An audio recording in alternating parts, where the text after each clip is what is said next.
할렐루야. 네. 강의를 잘 하신다라고 갑자기 더 얼었어요, 지금. 제가 이제 저는 뭐 이렇게 어디 뭐 강의를 하러 다니고 이렇게 뭐 그렇게 그런 사람은 아니고요. 광저우에 있을 때 저희가 만 26년을 광저우 한인교회를 이제 선교사로 목회자로 남편이 섬겼어요. 여자 팔자는 된박 팔자라고 여러분들 우리 옛날 어르신들이 그러죠. 남편이 이만하면은 여자들도 요만하고 뭐 이런 뜻인 것 같아요. 근데 하나님께서도 그곳에서 이제 젊은 그 성도들이 너무나 많기 때문에 그곳에 이제 여성들을 섬기도록 또 교회에서 사역으로 또 불러주시고, 그래서 한 26년 동안 이제 엄마들하고 아웅다웅 하면서 지내다가 또 퇴임을 했어요. 그래서 이 시간에 우리 엄마들하고 함께 나눴던 것들을 우리 성도님들과 함께 나누는 그런 시간을 갖도록 하겠습니다. 제가 지금 좀 긴장이 많이 됐는데 우리 시간 같이 한번 인사해 볼게요. 제가 지난번에 어디 가서 그 중국 목회자들하고 이제 만나서 함께 그 나눔이 있었는데, 거기서도 이제 제가 이렇게 통역 설교는 처음 이렇게 해봐서 너무 긴장을 했어요. 근데 갑자기 이제 무슨 생각이 났냐면, 저희가 한 몇 년 전에 영국을 간 적이 있어요. 영국에 가서 주일날 이제 우리가 예배당을 찾아가서 예배를 드려야 되는 거예요. 그래서 이제 각각 이제 조를 정해가지고 예배당을 어쨌든 찾아서 거기서 가서 예배를 드리고 와라, 이제 이런 미션을 우리에게 줬어요. 그래서 저희들이 막 예배당을 찾아갖고 다니는데 갑자기 어디서 막 찬송 소리가 들리는 거예요. 3층에서 들리는데 그 3층으로 올라가 보니까 흑인분들이 예배를 드리시는 거예요. 근데 여러분들 흑인들이 찬양할 때 엄청 열정적인 거 아시죠?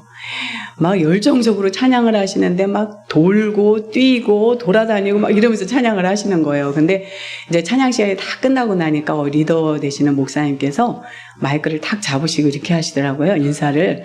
자, 여러분 우리 같이 한번 인사합시다. 어떻게 인사하냐면은 굿모닝 처치 이렇게 인사하는 거예요. 그게 굉장히 저는 새로웠어요. 여러분들 교회 맞으시죠? 우리 빛과 소금 교회가 예배당의 교회가 아니고 여러분 한 사람 한 사람의 교회인 거예요. 지금 여기 우리 어린 성도들이 나오셨는데, 제가 우리 영화부 아이들에게 너는 이 다음에 장로님이 될 거야, 너는 이 다음에 안수 집사님이 될 거야 그래가지고 아이들에게 뭐 우리 이현 장로님 막 이렇게 부르고 그랬었거든요. 우리 지금 오늘 우리 어린 아이들이 왔어요. 다 우리는 동일하게 하나님 앞에서 사랑받고 구원받은 하나님 백성들이에요. 그러죠?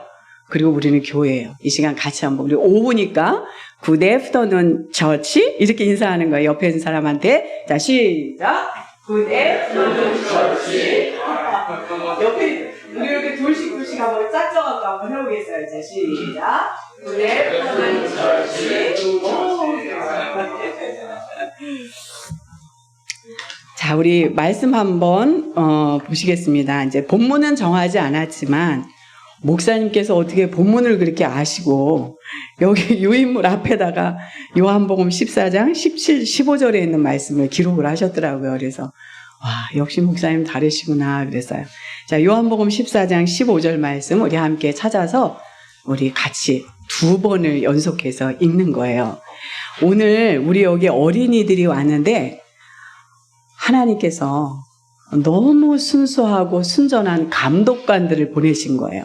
그래서 엄마 아빠들이 얼마나 말씀에 집중하고 잘 듣는지 보면서 나도 이 다음에 아빠 엄마가 되면 우리 엄마 아빠처럼 저렇게 말씀을 잘 들어야지, 아마 그런 도전이 되는 시간이 됐으면 좋겠어요. 자, 우리 같이 한번 읽겠습니다. 찾으셨으면 시작. 너희가 나를 사랑하면 나의 계명을 지키리라. 이번에는 한 옥타브 더 높여서 이제 하는 거예요. 너희가 이렇게 시작. 너희가 나를 사랑하면 나의 계명을 지키리라. 아멘. 품성이라는 말은 아마 여러분들 많이 들어보셨을 거예요. 품성이라는 말보다 어쩌면 성품이라는 말로 많이 들어보셨죠. 그래서 저도 이제 이 성품이라는 사람은 성품이 좋아야 돼. 저 사람은 아주 인격적이야. 아주 고결한 성품을 가졌어. 고결한 캐릭터를 가진 사람이야. 이렇게 우리는 이제 많이 이야기하죠. 근데 제가 이제 이 품성에 대해서 알게 된 것은 한 15년 전에 저도 이제 목회자의 아내로 살다 보니까 여러분들이 알지 못하는 어려움도 있고 또 남편에게도 말할 수 없는 아픔들이 있고 그런 것들이 참 많았는데 그래도 제가 이제 하나님께서 저에게 주신 기질과 성향은 외향적이기보다 내성적인 그러한 성향과 기질을 주셔서 다행히도 어디 가서 막 말을 하지 못하는 거예요. 속에서 막 꽁꽁 앓고 미운 사람 있으면 막 마음에다가 새겨가면서 막 밤새도록 뒤집어 쓰고 울고 막 이래도 남편한테도 얘기 못하고 어디 가서도 말 못하는 그런 기질과 성향을 가졌어요.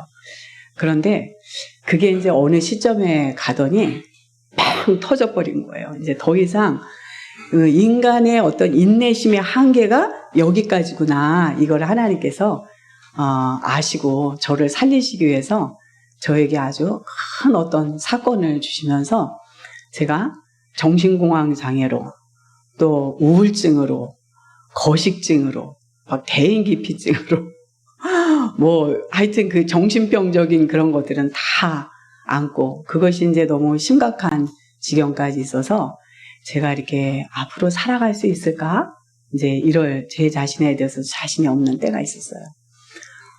그리고 이제 그런 상황에서 저희가 광저우로 파송이 돼서 갔는데 거기에서도 여전히 이제 교회는 개척교회였고 처음 저희가 초대 목사였고 이제 시작을 하는 교회였기 때문에 여러 가지 어려움들이 많았어요.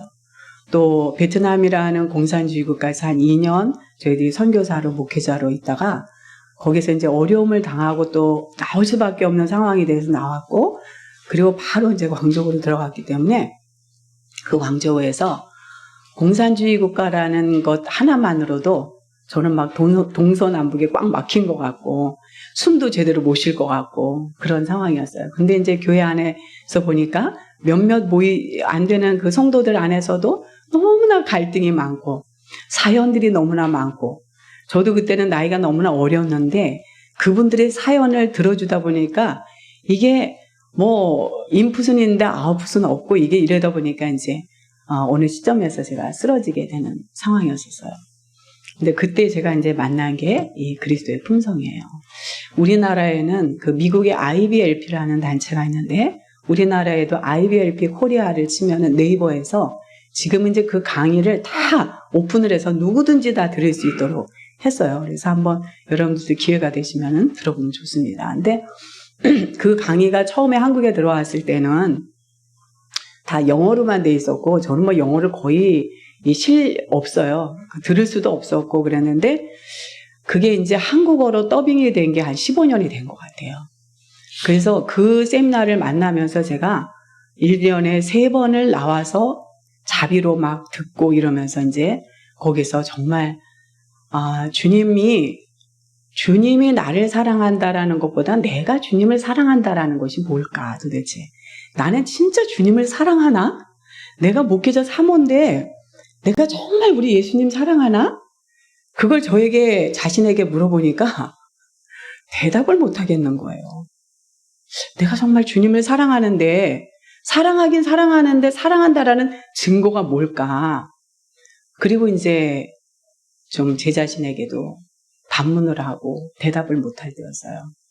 그런데 그 세미나를 통해서 제가 7가지의 원리를 통해서 하나님께서 저에게 아주 세세하게 잘 가르쳐 주셨고 또 그 IBLP 그 단체에서 만든 이 예수님의 품성에 대해서 49가지 주님의 품성에 대해서 한 가지 한 가지를 이제 저 자신에게 적용해 가면서 한 5년 동안 혼자서 그것을 하고 있었어요. 하다가 이제 어느 날 갑자기 교회에서 영화부 사역자가 공석이 돼가지고 저한테 이제 영화부를 맡기셨어요. 그래서 영화부에 이제 들어가니까 영화부가 36개월 이하의 아이들이 이제 오는 곳인데 엄마 아빠가 다 같이 참석을 하는 거예요. 저희는 이제 공산주의 국가라 호텔에서 예배를 지정된 장소에서 예배를 드려야 되는데 거기는 어린아이들을 데리고 들어갈 수가 없어요. 그래서 이 공산국가가 원래 주일학교 인정을 안 하잖아요. 어린아이들 인정을 안 해요. 그래서 아이들은 공식적으로 예배를 드릴 수가 없어요. 그래서 이 아이들을 데리고 들어갈 수가 없으니까 이 엄마들이 주일 예배를 못 드려서 36개월 이전에 엄마 아빠들은 교육관에다 모아놓고 이제 제가 예배를 엄마들 이제 함께 예배를 드렸죠. 그래서 가서 보니까 애들이 뭐 예배 시간에 뭐 난리도 아닌 거예요. 울고 불고 이쪽에서 똥 싸고 저쪽에서 젖 먹고 막 난리가 아닌 거예요. 그래서 어떻게 해야 될까 고민하다가 그동안 제가 저 자신을 변화시켜 주신 하나님의 말씀을 더 이 엄마들하고 더 가까운 곳에 공간에 있으니까 한번 나눠봐야 되겠다. 그리고 이제 시작을 하게 된 게 이 품성 49가지였어요. 49가지를 다 하고 나오지는 못했지만 7년 동안 영화부에서 이 사역을 하면서 엄마들이 육아를 하면서 그렇게 힘들어하고 어려워하고 그러니까 아이 키우는 게 어때요? 그러면은 거의 10명 중에 9명 엄마가 대답이 지옥이래요, 지옥. 지금 우리 여기 계신 엄마 아빠는 안 그럴 거예요. 근데 엄마들이 그렇게 얘기를 하는 거예요. 그래서 야, 이게 천국인 이 아이들, 이 교회인 아이들, 하나님을 예배하고 경외하는 아이들을 낳았는데도 불구하고 엄마들이 이 아이들을 양육하는 것 자체가 지옥이라는 것이 너무 슬프고 어떤 크리스찬으로서의 위기감을 느끼게 됐어요. 그래서 이 품성을 가지고 이제 시작을 했습니다. 여러분, 이 그리스도인의 품성이라는 것은 예수님께서 사실 이 땅에서 마지막 내리신 명령이 여러분 마태복음 28장에 있는 말씀이잖아요. 그죠? 너희는 가서 모든 민족을 제자로 삼아 아버지와 아들과 성령의 이름으로 세례를 베풀고 내가 너희에게 분부한 모든 것을 가르쳐 지키게 하라. 내가 너희와 영원토록 같이 있겠다. 항상 끝날까지 같이 있겠다. 이 약속을 하셨잖아요. 이 말씀은 우리 주님을 따르는 성도들이라면은, 신자라면은 이 명령이 우리가 주님 오실 때까지, 우리가 주님 앞에 서는 날까지 지속적인 명령이고 지속적인 사명인 거예요. 이거는 모든 크리스찬들에게 동일하게 주어지는 거예요. 어떤 사람에게는 주어지고 목사와 선교사들만 하는 것이 아니라 우리는 막 선교사 파송 예배를 드리면은 이 성경 구절을 가지고 많이 파송을 시키고 하거든요. 근데 여러분 그렇지 않아요. 왜냐하면 예수님께서 마태복음 우리가 1장부터 보면 예수님 족보가 나오죠. 그리고 예수님 탄생하시죠. 그리고 예수님을 섬겼던 뭐 목자들이라든지 동방박사들이라든지 예수님을 경배했던 사람들이 나오죠. 그리고 나서 예수님께서 뭐 하시죠? 금식기도 하시죠? 그러죠? 금식기도 공생애를 시작하시면서 금식기도 하시고 오셔서 첫 번째 선포하시는 예수님의 명령이 뭔가 하면은 회개하라 천국이 가까웠느니라 이 말씀이에요. 그게 마태복음 4장 17절 말씀에 나와 있고 4장 19절 말씀에 보면은 회개하라 천국이 가까웠다. 그럼 회개한 사람은 어떻게 해야 되느냐? 제자가 되는 거라는 거죠. 나를 따라와라. 내가 너희로 사람 낚는 어부가 되게 하겠다. 예수님께서 말씀하시는 거잖아요. 그러니까 우리가 지금 여기에 그리스도의 품성이라고 했지만 저는 지금은 이제 이것을 그리스도의 품성이라고 하지 않고 그리스도의 명령이다 이렇게 제목을 정해요. 왜냐하면 우리는 성경을 보면은 여러분 창세기 1장 보세요. 1장 전체 다 명령이죠. 예? 빛이 있으라, 뭐 나뉘어라, 뭐 묻이 드러나라, 씨 가진 열매 맺는 것을 뭐 내라, 다 명령이에요. 여러분 창세기, 출애굽기, 레위기, 민수기, 신명기, 특히 모세오경에 보면은 다 명령이에요. 선지서들 다 명령이에요. 시편 보세요, 다 명령이에요. 여러분 사복음서 보세요, 다 명령이에요.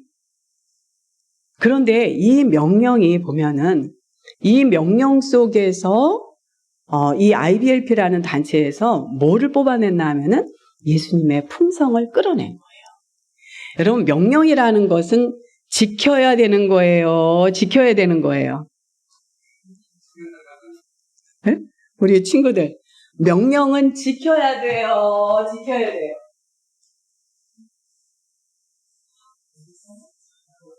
쉬워서 대답을 안 하는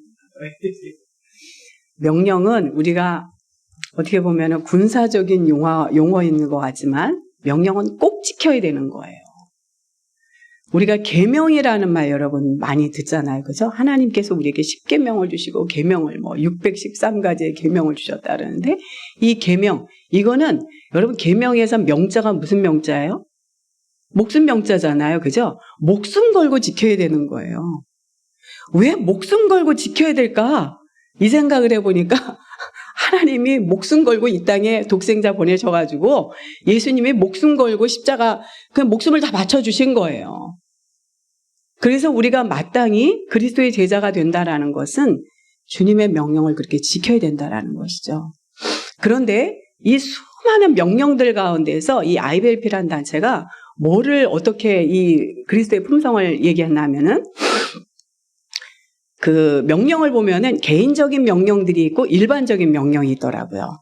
특히 이제 사복음서에서 보면은 뭐 베드로에게 명령한 거, 마태에게 명령한 거, 뭐 어떤 때는 막 사탄에게도 명령하잖아요. 사탄아 물러가라 막 이렇게 명령하시잖아요. 그런데 그런 개인적인 명령을 빼놓고 일반적인 명령이 49가지인 거예요. 그런데 그 일반적 명령 속에서 예수님의 품성을, 예수님이 어떤 분이신지, 예수님이 이 명령을 통해서 자신을 어떻게 드러내셨는지 이것을 연구를 한 거예요. 그래서 여러분 우리가 품성 그러면은 우리가 어떻게 설명을 할까? 쉽게 말하면 여러분 예수님은 어떤 분이실까? 우리 구원받은 사람들의 입장에서 볼 때 예수님은 우리는 이제 구원의 주, 우리는 구원의 주를 통해서 우리가 구원받았잖아요. 그럼 구원받은 사람은 어떻게 해야 되느냐? 하나님 명령대로 살아가는 거거든요. 그럼 하나님의 명령을 하나님께서 그냥 쫙 한번 다 풀어주시고 그냥 이것저것 두서없이 막 우리에게 주신 것이 아니라 너무나도 질서 정연하게 각 시대마다 선지자들을 통해서 제자들을 통해서 하나님께서 이 명령들을 주셨는데 때와 장소에 맞게 어떤 상황에 맞게 하나님께서 그 말씀들을 우리에게 주셨다라는 것이죠. 그런데 그 명령들을 주실 때에 하나님이 어떠한 분이신지를 예수님은 자신이 그것을 그대로 사셨다라는 거예요. 그러니까 여러분 명령을 할 수 있는 사람은 명령하는 사람의 자격은 어떤 사람이 자격을 갖춘 사람인가 하면은 그 명령을 지킨 사람만 명령을 할 수 있어야 된다라는 거예요. 맞습니까? 여러분 우리 아이들에게 엄마들이 뭔가 명령을 해요. 명령이란 말을 우리가 무서워, 좀 뭔가 더 긍정적인 것보다 부정적인 요소가 있는 것 같아 이렇게 생각하면 안 돼요. 그리스도의 명령, 하나님 명령이거든요. 그런데 이 명령을 하는 사람이 엄마가 나는 지키지도 않으면서 나는 약속 시간도 안 지켜, 나는 그냥 아빠하고 뭐 그래 엄마하고 뭐 이러면서도 자식들에게는 명령할 수 있다? 그거는 해서 안 된다라는 것이죠. 그런데 예수님께서 이 땅에 오셔서 하나님이시지만 자신을 보내신 하나님 아버지의 성품을 다 보여주신 거예요. 그게 그리스도의 품성이에요. 그런데 예수님은 그거를 그냥 가만히 서 있는다 그래서 예수님 얼굴만 봐도 하나님 어떤 분이신지 알겠네? 이것이 아니라 하나님 말씀으로 언약 백성들에게 필요한 그 생명의 말씀을 지속적으로 계속 우리에게 말씀해 주셔서 그 말씀들 속에서 하나님이 어떠한 분이신지, 하나님은 어떤 성품을 가지신 분인지를 예수님께서 너무 정확하게, 아주 정확하게 재현해 주시고 그것을 보여주셨다. 그것이 바로 그리스도의 품성이라는 거예요. 그래서 우리가 교회마다 제자 양육을 하기도 하지만 이 제자를 양육시키는 데 있어서 가장 근본이 돼야 되고 기본이 돼야 되는 것이 바로 그리스도의 명령이다. 그리스도의 명령을 가지고 우리가 이들을 또 훈련시키고 양육시켜야 되는데 왜 결국 예수님께서 마지막 승천하시면서도 우리에게 그렇게 명령하셨기 때문이라는 거예요. 그래서 우리가 이 제자를 세우고 성도들을 하나님의 구원받은 백성답게 이들을 세운다라는 것은 해산의 수고가 따르지 않으면은 될 수 없다라는 것이죠. 여러분 그 해산의 수고를 이미 예수님께서 십자가에서 마지막으로 우리에게 그 클라이막스 아주 절정 거기서 우리에게 다 보여주시고 예수님께서 십자가에서 죽으셨다라는 것이죠. 그래서 우리도 예수님을 따라가는 제자라면 주님의 명령을 우리가 그렇게 지켜야 된다 그랬어요. 오늘 우리가 요한복음 14장 15절에 있는 말씀을 읽었지만 요한일서 5장 3절 3절에도 그 말씀이 있어요. 하나님을 사랑하는 것은 이것이니 우리가 그의 계명을 지키는 것이라. 그의 계명들은 무거운 것이 아니다. 이렇게 말씀을 하셨어요. 하나님이 어느 날 예수님이 저한테 그렇게 물어보는 거야. 너 나를 사랑한다 그랬지? 나 사랑하는 증거를 대봐. 이 말씀을 하시는 거예요. 너 나 사랑해? 나 사랑한다라는 증거를 대봐. 그게 굉장히 대답이 어려운 거예요. 그런데 제가 주님께 나중에는 정말 그거를 뭔가 제가 떳떳하고 뭐 이 자신 있어서 이렇게 대답한 게 아니라 저 나름대로는 하나님께 그래도 자신 있게 대답할 수 있었던 게 있었어요. 저는 이제 사모이고 하다 보니까 성도들이 제가 22살에 사모가 됐어요. 22살에 사모가 되다 보니까 22살인데도 불구하고 70, 80 되신 권사님들도 사모님 그러고 이 사모님은 뭔가를 다 아는 사모님인 것 같고 뭔가 물어보면 다 대답해 줄 수 있는 사모인 것 같고 제가 그 자리에 있는 거예요. 그런데 저는 뭔가 대답해 줄 것도 없고 너무 제 안에는 정말 하나님에 대한 그 지식과 지혜가 정말 메말라 있는데도 불구하고 아무것도 모르는 무지하고 무식한 사람인데도 불구하고 다른 사람들이 그렇게 생각을 했다라는 것이죠. 그래서 어느 날 제가 어떻게 하면 내가 하나님의 말씀을 잘 깨달았고 알 수 있을까. 그래서 물론 성경은 이제 막 매일 읽었어요. 성경 읽으면서 옛날에 우리나라에 큐티가 나오기 전에 지금은 큐티가 얼마나 많이 있어요. 큐티가 나오기 전에 공책에다가 그날 성경 말씀을 읽고 하나님 어떤 분이신지 내가 받은 은혜, 나에게 주셨던 교훈 이런 것들을 제가 일기 형식으로 써놨더라고요. 그래서 나중에 보니까 거의 큐티가 그런 형식으로 돼 있는 거예요.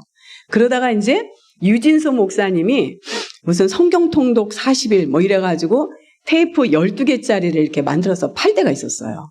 그래갖고 제가 그거를 누가 구입을 해 주셔가지고 그 테이프가 늘어나서 쓰지 못할 정도로 그거를 들으면서 1번부터 12번까지 테이프가 앞뒤로 A, B 돼 있잖아요.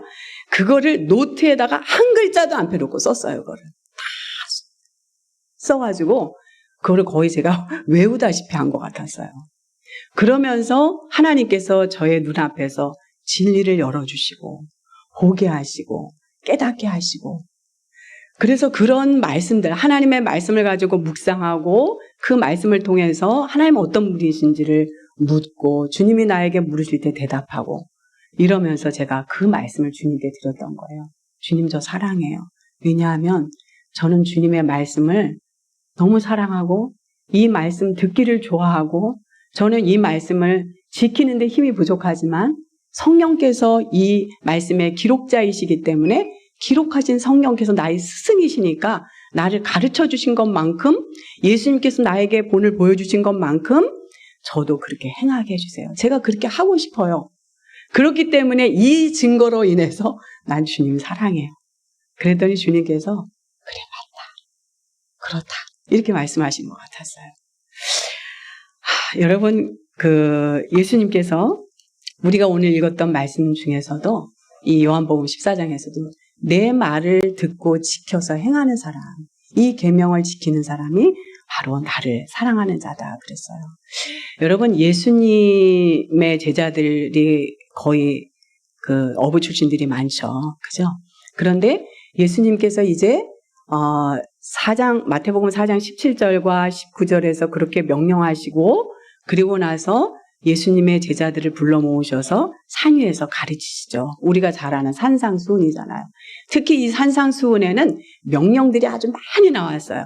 그래서 그 산상수훈만 우리가 암송을 잘하고 그 말씀만 잘 묵상을 해도 예수님이 어떠한 품성을 가지신 분인지 하나님이 어떤 분이신지를 예수님이 우리에게 보여주시는 말씀 거의 완벽하게 완전하게 우리는 하나님의 어떤 분이신지를 알 수 있다라는 것이죠. 예수님께서 말씀하실 때 8가지의 복을 말씀하시죠. 그죠? 심령에 가난한 자는 복이 있나니 천국이 그들의 것이며 우리는 이것을 팔복이라고 이야기를 해요. 그런데 그 말씀을 어떤 때 어느 날 묵상해 보니까 이게 물론 복이 있는 자라고 말하지만 너희들이 복 있는 존재가 되라는 말씀으로 저는 그렇게 생각을 했어요. 너희들이 어떤 존재가 될 것이냐, 애통하는 존재가 될 때에 너희가 비로소 위로를 받을 수 있고 너희가 의를 위해서 박해를 받아보는 그런 존재가 되었을 때에 하나님의 아들이라 일컬음을 받을 수 있고 진정으로 우리가 그 안에서 영적인 기쁨을 얻을 수 있다라는 하나님 나라의 진정한 복이 무엇인지에 대해서 이 복을 받기 위해서 우리는 먼저 어떤 존재가 되어야 되느냐, 저는 그렇게 그 말씀을 보았어요. 그리고 나서 예수님께서 너희는 세상의 소금이다, 너희는 세상의 빛이다 이렇게 말씀하시잖아요. 그래서 왜 예수님께서 하필이면은 빛으로 이렇게 말씀을 하셨을까? 보니까 예수님의 제자들 중에 어부들을 염두에 두고 그렇게 하지 않으셨을까라는 생각을 해봤어요. 어부들은 이 말씀이 무슨 말씀인지 굉장히 더 빨리 알아들었을 것 같다라는 생각을 했어요.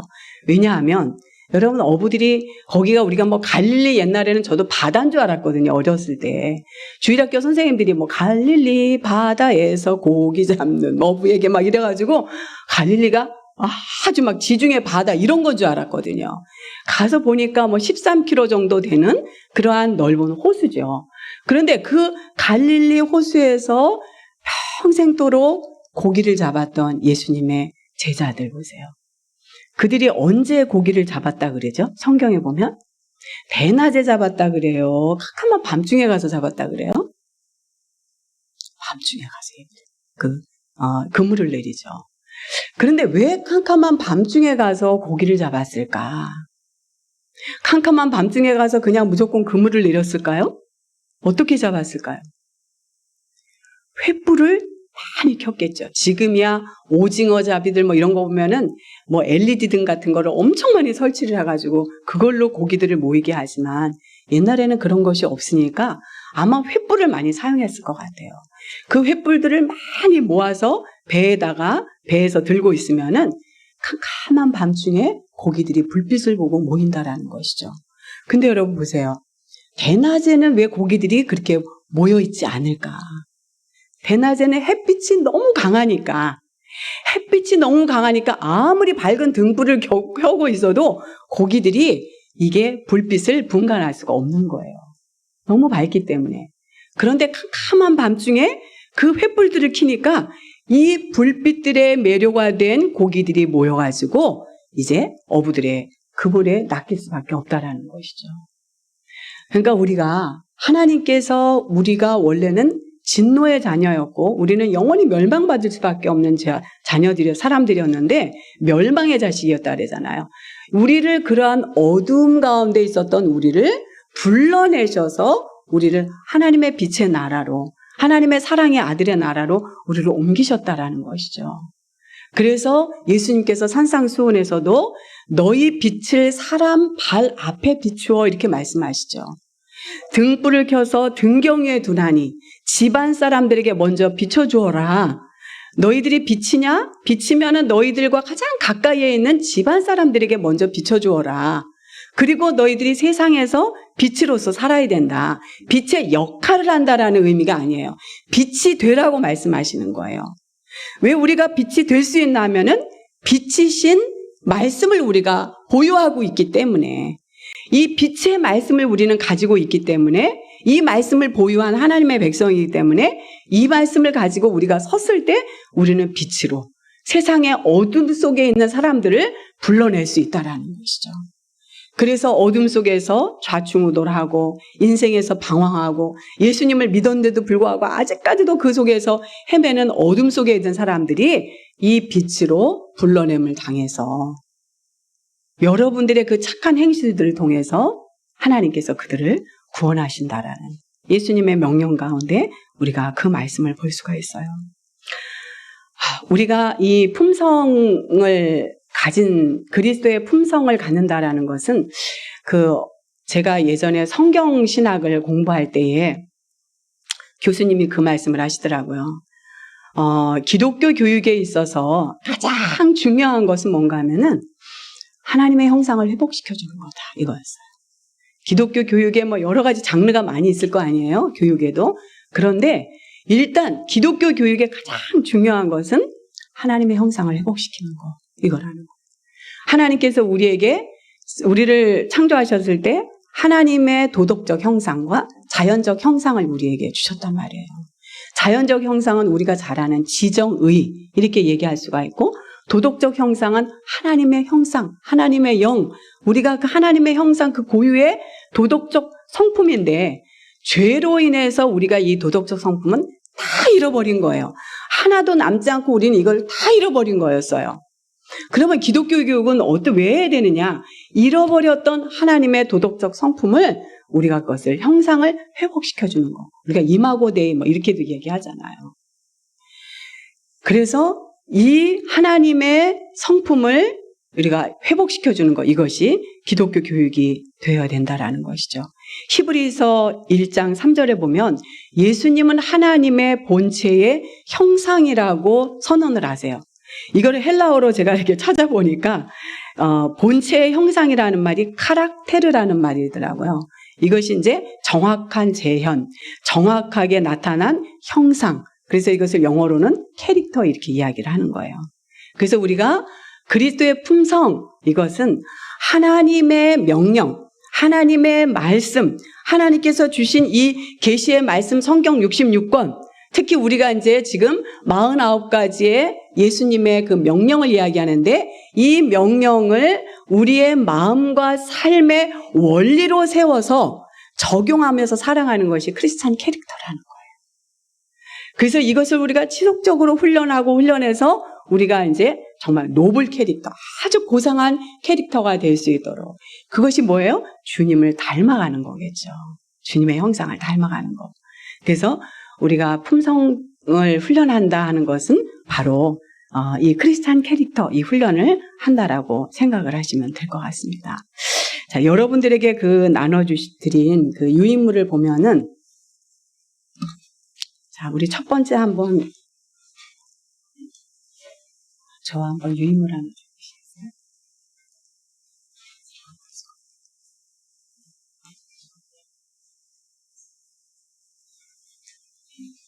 자, 우리 두 번째 그 큰 2번에 보면은 같이 한번 읽어볼까요? 시작.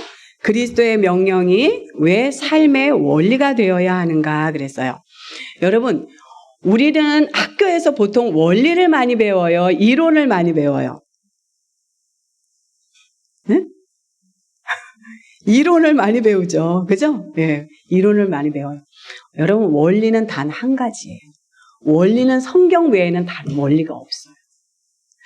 하나님은 모든 과학, 문학, 정치, 모든 우리 이 세상에서 살아가는데 모든 필요한 것들에 대한 원리를 하나님께서 이미 이 성경에 다 기록을 해놓으신 거예요.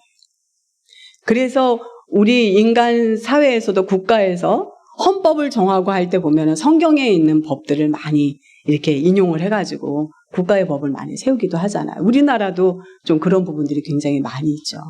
그런데 이렇게 우리가 원리에서 너무나 많이 빗나간 우리가 그러한 크리스찬의 삶을 살아간다라는 거예요. 하나님의 말씀 자체가 원리인데, 하나님 우리를 어떻게 설계하셨을까? 설계의 원리. 하나님께서 우리 가정에서 아빠, 엄마가 계시고, 그리고 우리 자녀들이 있는데, 우리 가정에서 최고의 권위자는 아빠. 그 다음에 하나님께서 우리에게 부모의 권위를 세워주셨고, 자녀들을 세워주시고, 이런 어떤 질서. 하나님께서 세우신 공동체 내에서, 학교에서, 직장에서, 가정에서 하나님께서 이렇게 권위의 질서를 세워주신 그런 권위의 원리라든지, 우리가 또 열심히 나가서 일하면서 그 일한 대가로 버는 어떤 임금, 이런 걸로 또 우리가 사업을 해서 버는 돈, 여기에서 주어진 어떤 재정의 원리, 이러한 원리들이 다 어디에 있냐면은 사실은 세상에서 어떤 경영학을 배우고 회계학을 배우고 이래서 우리가 그런 것들을 배우는 것이 아니라 실제로 성경에 그 원리가 다 있다라는 거예요. 근데 우리는 이 원리를 무시해버리고 사람들이 만들어 놓은 이론에 너무 집중한다라는 것이죠. 여러분, 저도 대학 다닐 때까지 이론을 배우려고 이론에 얼마나 많이 투자를 했는지 몰라요. 여러분들도 마찬가지잖아요. 아이들 아침에 일어나서 학교 가죠? 예? 세상에 가서 수많은 이론들을 배우고 오는 거예요. 근데 거기에 막 학비 내야 되죠. 학원 보내야 되죠. 그것도 모자라서 그렇게 하잖아요. 근데 여러분, 교회에 와서 성경, 이 원리를 배운다고 해서 여러분 원리 때문에 투자해 본 적 있으세요, 혹시? 목사님, 우리 집에 오셔서 일주일에 한번 성경을 가르쳐 주세요. 사모님, 우리 집에 오셔서 일주일에 한번 우리 자녀들에게 성경을 강론해 주세요. 여러분 혹시 그렇게 해본 적 있으세요?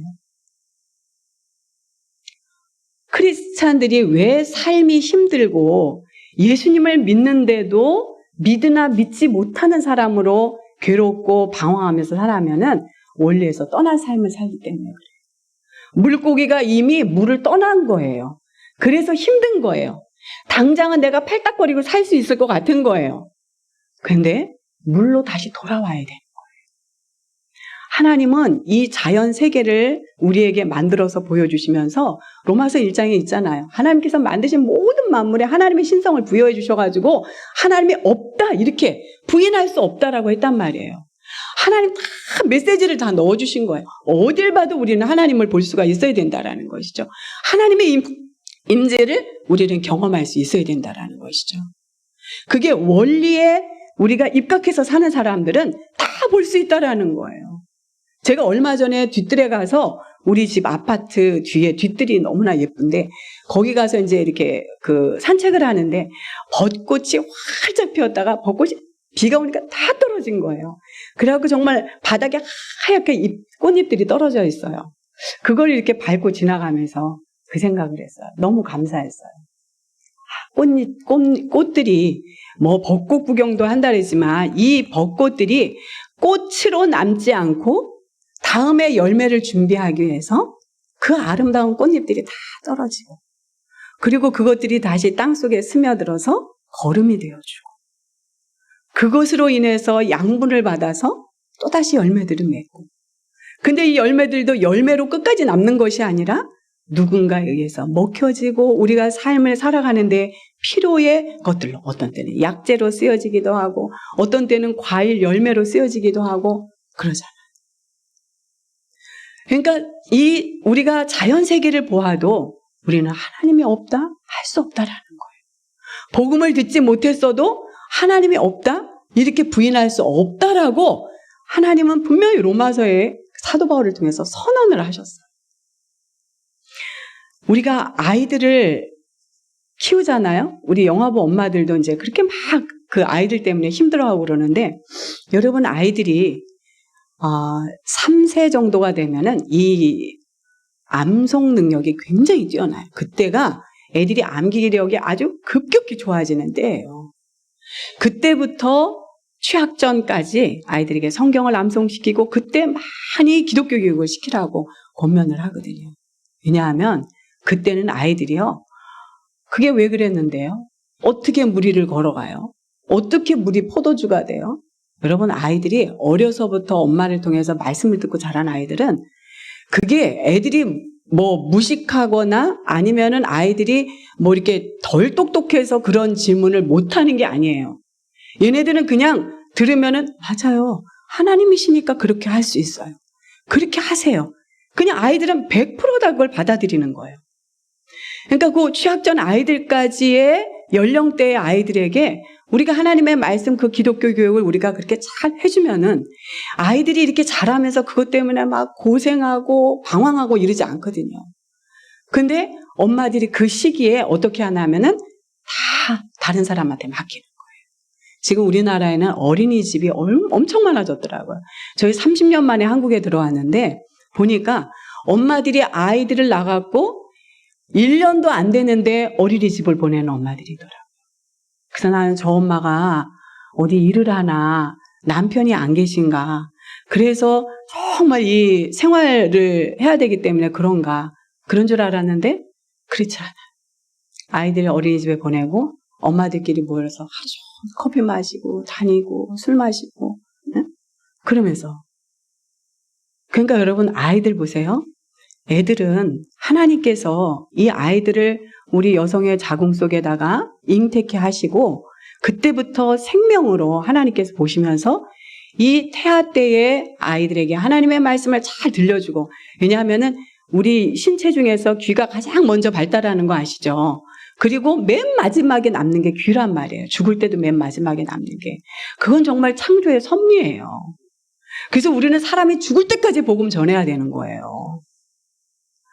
근데 이 아이들에게 계속 말씀을 이렇게 해줬던 것을 저는 정말 우리 교회에서 실험을 해봤어요.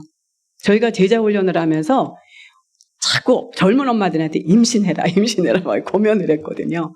근데 정말 제자 훈련 중에 임신했던 엄마들, 임신 기간 중에 제자 훈련 다 받고, 제자 훈련이 2년 과정이었는데, 그리고 말씀 암송하고 하나님 말씀 이 품성 적용하고 이러면서 이 아이들이요 지금 자라가지고 얼마나 지혜롭고 겸손한 아이들이 되는지 몰라요. 어디 가서도 이 아이들이 칭찬을 받는 아이들이 됐어요. 무례하지 않아요. 그래서 이 말씀을 우리가 아이들에게 잘 적용시켜주는 지혜로운 엄마가 돼야 되는데, 엄마가 아이를 낳자마자, 그러니까 아이들이, 여러분, 우리 아이들이 엄마 아빠한테 뭐 얘기하면 싫어요. 안 해요. 왜 해야 돼요? 엄마는 왜 못해요? 이런 얘기 하죠, 아이들이. 여러분, 아이들이 왜 아빠, 엄마 말씀에 거절을 할까? 아이들이 여러분들을 통해서 거절을 당했기 때문에 그래요. 아이들은 아까도 36개월 이야기를 했지만 아마 그랬을 것 같아요. 제 생각에. 애들이 뱃속에서 10달 동안 내가 세상에 나가면 우리 엄마 아빠가 나를 정말 얼마나 잘 키워줄까. 엄마가 맛있는 것도 많이 해주고 엄마가 내가 해달라는 거 다 해주고 막 아이가 막 그런 부푼 꿈을 가지고 이제 응애 이러고 태어났는데 엄마가 그냥 기저귀가 그냥 다 젖어갖고 그냥 막 한 짐이 되도록 또 안 갈아줘. 배가 고파 죽겠는데 젖도 빨리 안 물려줘. 아이들이 얼마나 짜증이 나겠어요.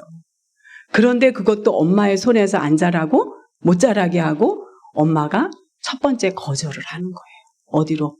어린이집으로, 유치원으로. 아직까지 유치원 갈 나이도 안 되는데 어린이집부터 보내가지고 아이들이 거기에서 1차적으로 부모로부터 거부를 당하는 거예요. 여러분, 아이들이 그거 모를 것 같죠? 잘 알아보세요. 사춘기 때 다 나타나고 결혼해서 다 나타난다는 거예요. 그 거절감, 거부감을 우리는 누구나 다 가지고 있어요. 왜 가지고 있는지 아세요? 여러분, 거절감, 거부감을 우리가 어디서 먼저 가졌어요? 에덴 동산에서 쫓겨날 때예요. 분명히 우리가 잘못해서 쫓겨났는데도 불구하고 우리 속에 죄가 들어오니까 하나님께서 우리를 거절하셨다라는 우리는 그런 부정적 심리를, 죄성을 가지고 있기 때문에 그 마음을 가지고 있다라는 거예요. 그래서 우리가 하나님의 말씀으로 훈련을 받는다라는 것은 그렇게 중요해요. 우리가 주님을 닮아간다라는 것은 그렇게 중요하단 말이에요. 그러니까 이 아이들이 그렇게 고상한 캐릭터를 가지고 잘 세워져서 자랄 수 있는데도 불구하고 부모에게 거절당한다는 거죠. 여러분, 청소년들 보세요. 뭐 우리나라의 대형교회라든지 무슨 찬양 집회할 때 보세요. 저 찬양 집회할 때 보면 청년들이 막 들고 뛰고 난리를 치고 눈물 콧물 막 소리를 질러가면서 막 할렐루야 막 찬양. 제가 그거 보고 어쩐지 상처받을 때가 있어요. 왜 그런지 아세요? 저놈들이 저렇게 해놓고 집에 가서는 부모한테 대들어. 왜 부모를 거절해요? 하나님을 그렇게 높이 찬양하고 하나님을 그렇게 경외하는 그 모습을 전적으로 온 몸과 마음을 다해서 땀을 뻘뻘 흘리면서 하나님을 찬양했던 청년들이 왜 집에 가서 부모를 거절하느냐, 왜 부모를 거역하냐 말이에요. 그것은 우리가 말씀으로 제대로 훈련받지 않았기 때문에 그래요. 우리가 말씀을 듣는다라는 것은 때로는 지루하기도 해요. 힘들기도 해요. 그러나 왜 힘들어요? 원리에서 벗어났으니까 힘든 거예요. 우리가 이 삶의 원리를 갖는데 이 삶의 원리가 이 세상에서요, 원리가 두 가지가 있어요. 하나는 하나님께서 우리에게 주신 원리가 있고, 우리가 하나님을 떠나서 타락했을 때 사탄이 가지고 있는 타락한 원리가 있어요. 그래서 우리는 이 원리 두 가지를 잘 생각하면서, 그러나 우리가 사탄적 그러한 타락한 원리, 여기에 집중하는 것보다 우리는 하나님의 원리에 집중하면 이 타락한 원리들은 그냥 우리에게 적용되지 않는 거예요. 그래서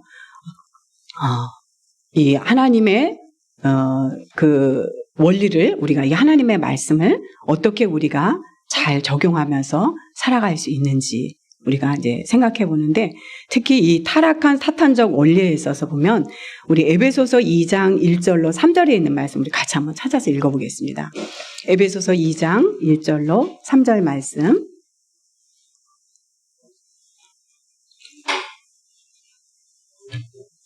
우리 에베소서 2장 1절로 3절 찾으셨으면 우리 1절은 엄마들이 읽으시는 거예요. 2절은 우리 어린이들이 읽으시는 거예요. 3절은 우리 아빠들이 읽으시는 거예요. 자, 같이 읽겠습니다. 자, 찾았으면 우리 엄마들부터 1절 시작. 2절. 우리 친구들.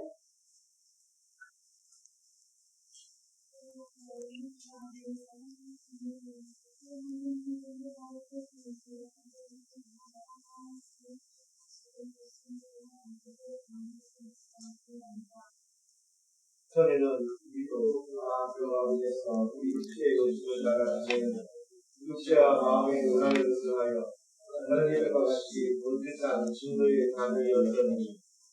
아멘.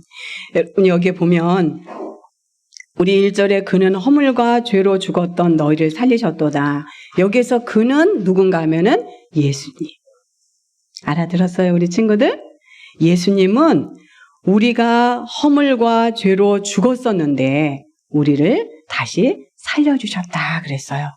그때에 우리가 허물과 죄로 죽어 있을 때에, 그래가지고 우리가 하나님을 모른다고 할 때에, 하나님을 멀리 떠나 있을 때에, 하나님의 법하고는 전혀 관계가 없을 때에, 내 맘대로 내 뜻대로 막 살고 싶었던 그때에, 그때를 얘기하는 거예요.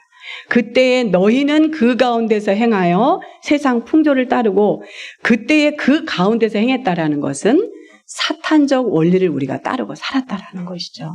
그래서 뒤에 보니까 설명이 나오죠. 공중에 권세 잡은 자를 따랐으니 곧 지금 불순종의 아들들 가운데서 역사하는 영이다. 이 불순종의 아들들 가운데서 역사하는 영, 나쁜 영이라는 거예요. 악한 영이라는 거예요. 사탄이라는 거예요. 전에는 우리도 다 그 가운데서 우리 육체의 욕심을 따라서 지내며 육체와 마음에 원하는 것을 하여 다른 이들과 같이 본질상 진노의 자녀였다. 여러분, 이 지금 우리가 에베소서를 읽었는데 에베소서는 누가 썼을까요? 에베소서 누가 썼죠? 바울 선생님이 쓰셨죠? 바울 선생님이 성령님께서 바울 선생님에게 완전하게 감동하셔가지고 바울 선생님의 손을 탁 잡고 마음을 잡아주시고, 그래서 이 에베소서를 기록하게 하셨는데, 이 바울 선생님 역시도 우리도 그 가운데서 육체의 욕심을 따라서 지내면서 육체와 마음이 원하는 대로 우리 그렇게 살았어. 언제? 이전에. 우리가 본질상 진노의 자녀였었는데 예수님께서 우리를 그렇게 살려주셨다, 이 말씀이에요. 여러분, 이 타락한 사탄적 원리는 우리가 성경에 많이 나와 있지만 요한일서 2장 15절로 17절 말씀 보면은 이 에베소서에 있는 말씀을 조금 더 확장해서 설명해 주시는 말씀이에요. 우리 한번 다시 또 찾아볼까요? 요한일서 2장 15절로 17절 말씀.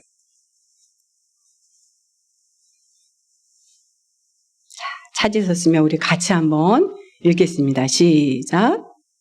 세상에 있는 것들을 사랑하지 말라. 그들이 세상을 사랑하면 아버지의 사랑이 그 안에 있지 아니하니.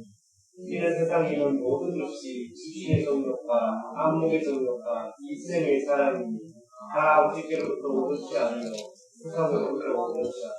이 세상도 그 정욕도 지나가되 오직 하나님의 뜻을 하는 자는 영원히 거하느니라.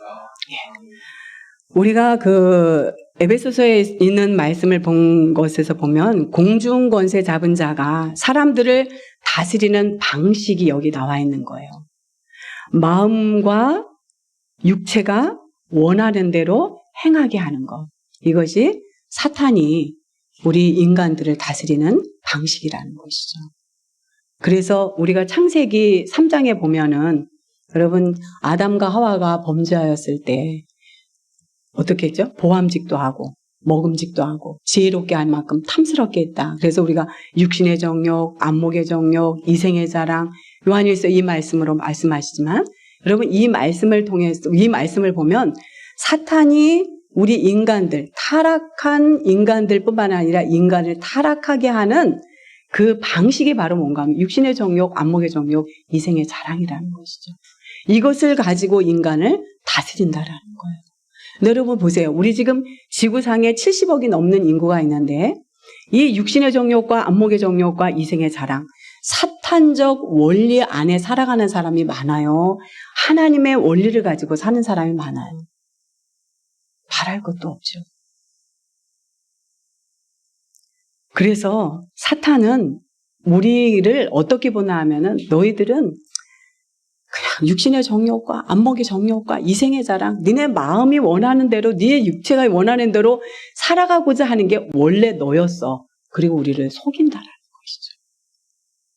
하나님께서 우리가 타락하기 이전에 우리는 완전한 남자, 완전한 여성으로 우리를 만들어주셨는데도 불구하고 사탄은 그렇게 하지 않아요.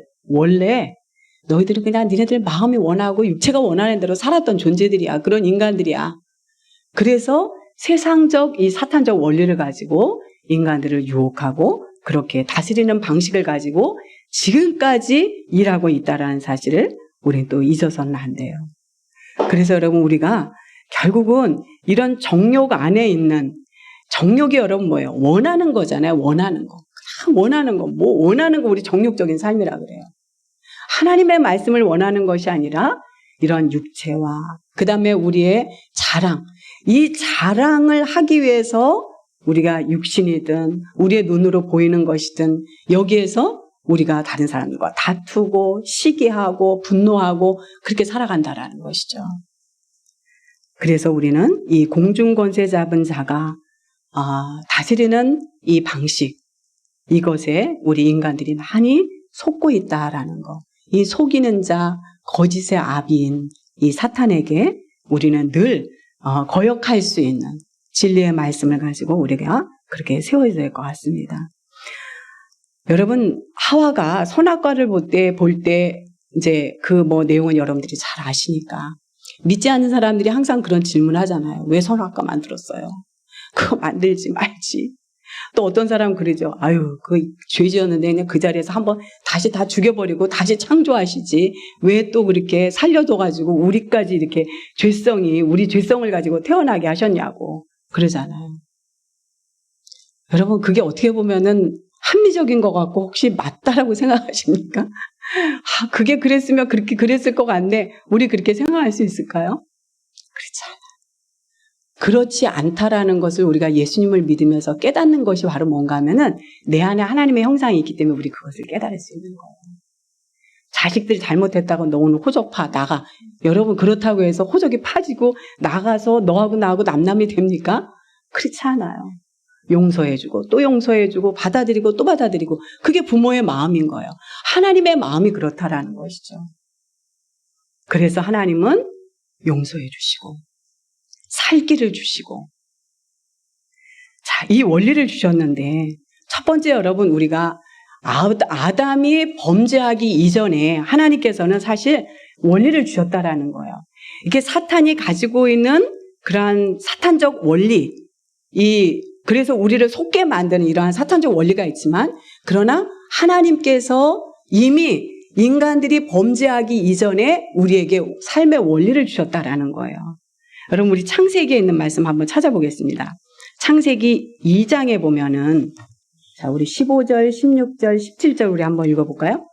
시작.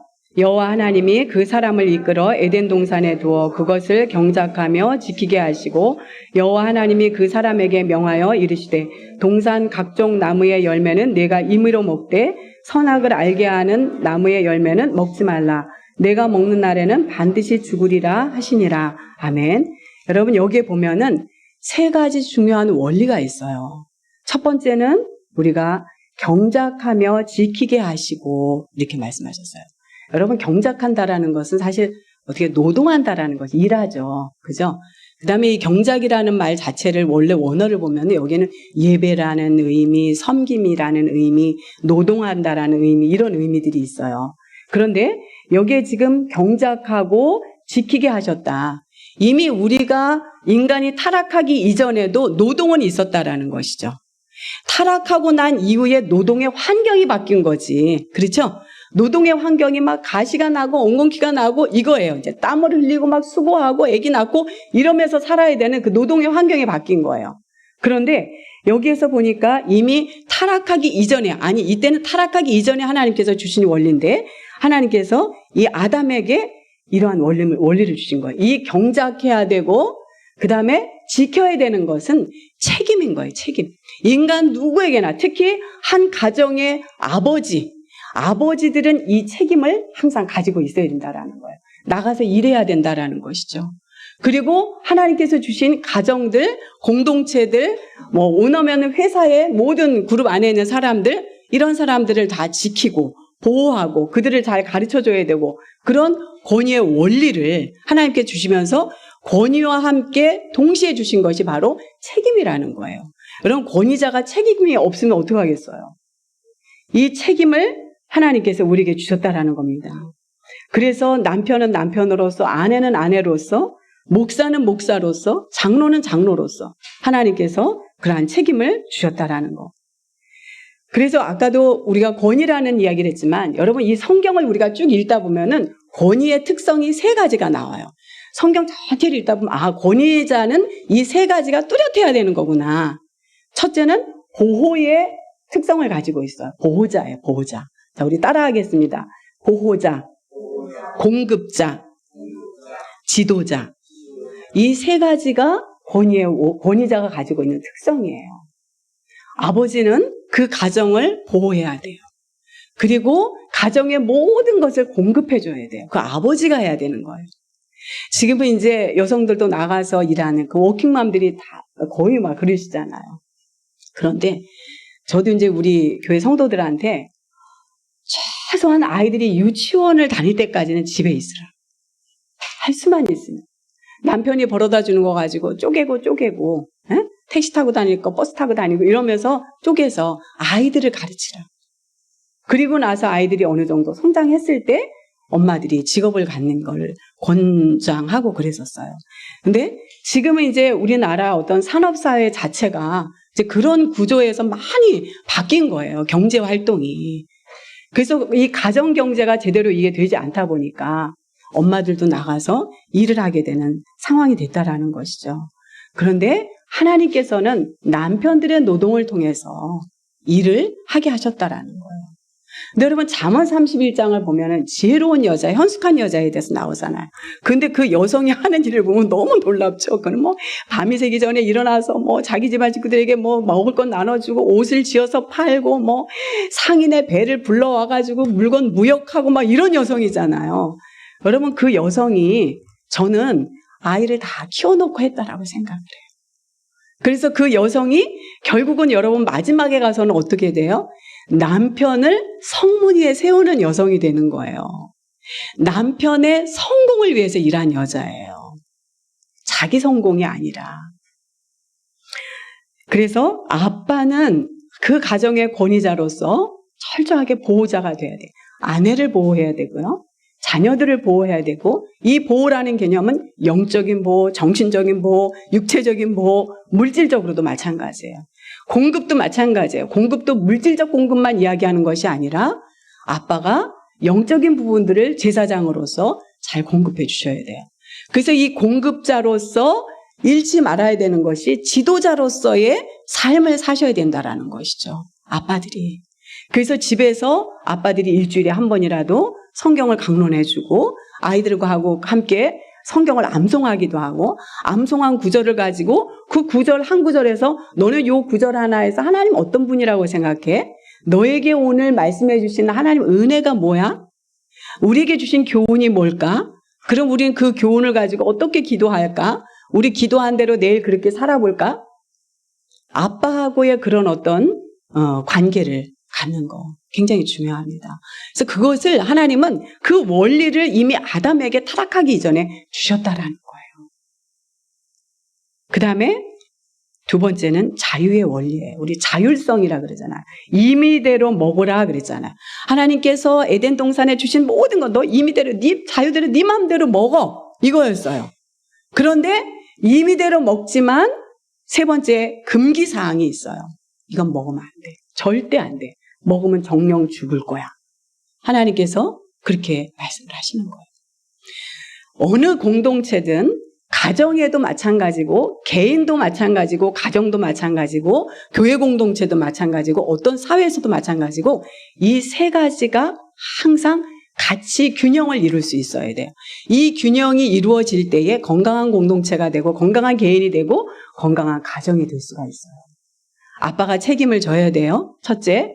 그 다음에 우리가 임의대로 모든 걸 다 선택해서 할 수가 있어요. 그러나 하나님께서 하지 말라고 하신 게 있어요. 그러한 것들을 우리가 잘 조절해서 절제하고 할 때에 개인이나 교회나 공동체가 건강해질 수 있다라는 것이죠.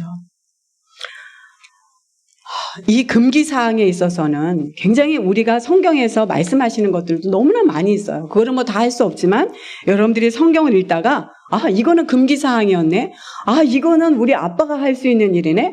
아 이거는 엄마가 해야 되는 거. 아 이거는 자녀로서 내가 해야 되는 거. 이런 것들을 우리가 함께 또 찾아서 나눠보면 좋겠죠. 여러분 우리가 이 자율성에 있어서 보면 모든 것이 가하나 모든 것이 유익하지 않다라고 말씀하시잖아요. 그죠? 하나님께서 우리에게 모든 것을 다 주셔서 우리가 선택할 수 있지만 모든 선택이 다 유익하지 않고 자칫 잘못하면 그 선택이 영원히 우리가 멸망할 수 있는 길일 수도 있다라는 것. 그것을 우리가 어떻게 알아차리냐? 그것이 바로 하나님의 말씀, 이것을 내 삶과 내 마음의 원리로 세웠을 때 그 원리로 삼고 적용하면서 살아갈 때에 우린 지혜롭게 분별할 수 있다라는 것이죠. 그래서 우리가 어떤 때 보면은 막 교회, 우리도 예전에 교회 보면은 정말 이상한 이단들이 다 들어오고 와가지고 성도들을 꼬드기고 모아놓고 성경 공부도 시키고 막 이러거든요. 근데 결국은 너무 놀라웠던 게 성도들 스스로가 거기에서 나오는 거예요. 성도들 스스로가 그곳에서 나와가지고 다 이실직고 하고 얘기를 하는 거예요. 왜 그럴까요? 진리의 말씀을 알기 때문에. 말씀을 어느 정도 듣고 보니까 이상한 거예요. 그래서 어떤 분이 그랬대요. 거기 신천지죠? 그 신천지 분이 오셔가지고 우리 교회 성도들을 한 10명 정도 모아놓고 성경 공부를 하는데 거기에 아주 괴짜인 그 성도 한 분이 계셨어요. 그분이 성령론을 가르치는데 이상하더래요. 그래갖고 이분이 그 자리에서 일어나서 뭐라 하냐면은 너 이단이지. 우리 목사님은 성령론을 이렇게 가르쳐 주시지 않았어. 그리고 그 자리에서 벌떡 일어나서 오신 거예요. 그리고 그분이 이제 목사님한테 오셔가지고 다 이실직고를 하신 거. 거기 누구 참석해가지고 이렇게 했다. 여러분 진리는 가짜는 진리로 분별을 하는 거지. 가짜는요 가짜를 분별할 수가 없어요. 다 가짜니까 몰라요. 너도 가짜 나도 가짜인데 가짜가 뭔지 진짜가 뭔지도 모른단 말이에요. 그런데 우리가 진리를 바르게 알 때에 분별의 영이 생긴다라는 것이죠. 우리 여기 성도들이 여러 가지 은사가 많이 있을 거예요. 성도들이 목사님이 가지신 동일한 은사도 있고 목사님이 또 가지신 은사, 그러니까 목사님이 못 가지신 은사를 성도들이 갖는 경우도 있어요. 우리 교회도 그런 게 있거든요. 오히려 목사님보다 신유의 은사가 더 높게 있다라든지 이런 부분들이 있어요. 그런데 우리 목사님들에게 굉장히 강한 은사가 뭔가 하면은 저는 분별의 영이라고 생각을 해요. 지식의 은사의 말씀, 지혜의 은사의 말씀. 이거는 목사님들이 굉장히 강하신 거예요. 분별의 영이 강하다라는 것은 지식과 지혜의 은사가 강하시기 때문에 그래요. 왜 그게 강하시죠? 날마다 꼴을 먹으려고 이 말씀 보고 읽고 연구하고 예? 그렇게 하시는 거예요. 그러다 보니까 자연히 분별할 수밖에 없다라는 것이죠.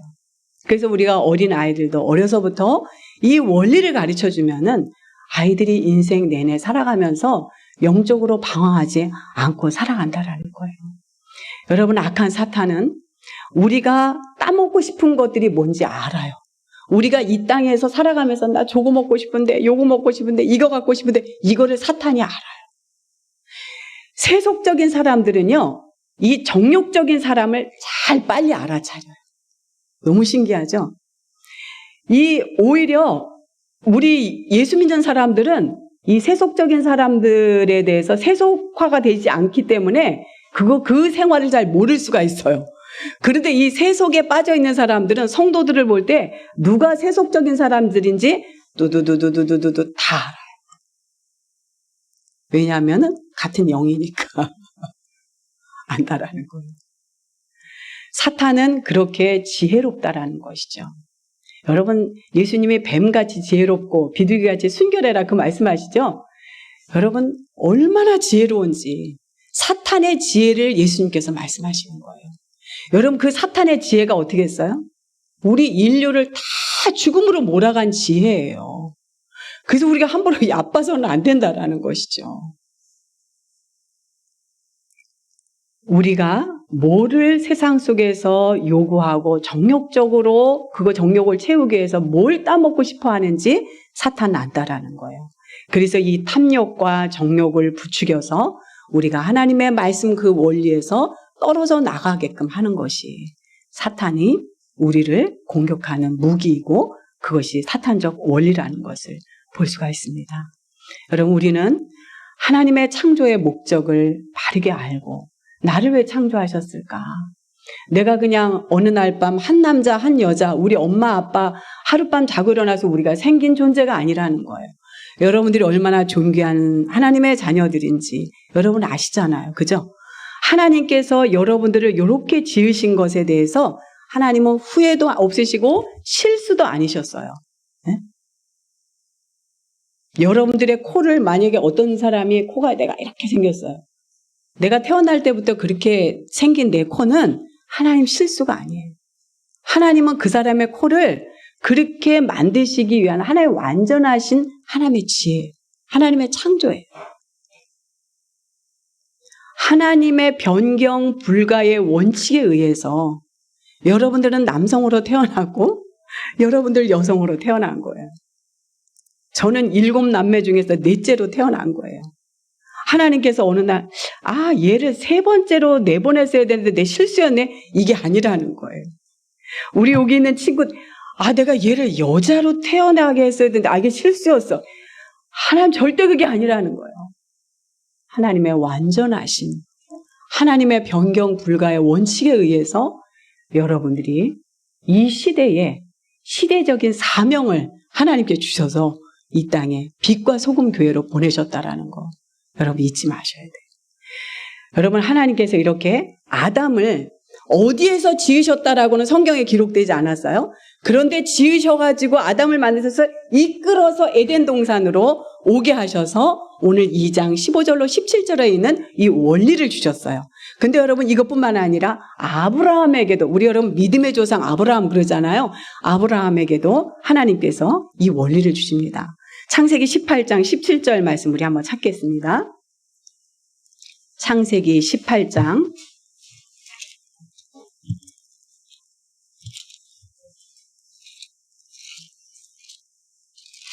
18장 17절 말씀.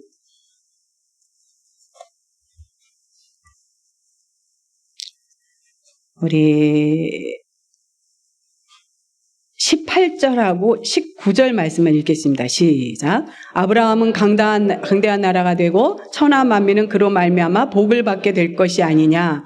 내가 그로 그 자식과 권속에게 명하여 여호와의 도를 지켜 의와 공도를 행하게 하려고 그를 택하였나니 이는 나 여호와가 아브라함에 대하여 말한 일을 이루려 함이라.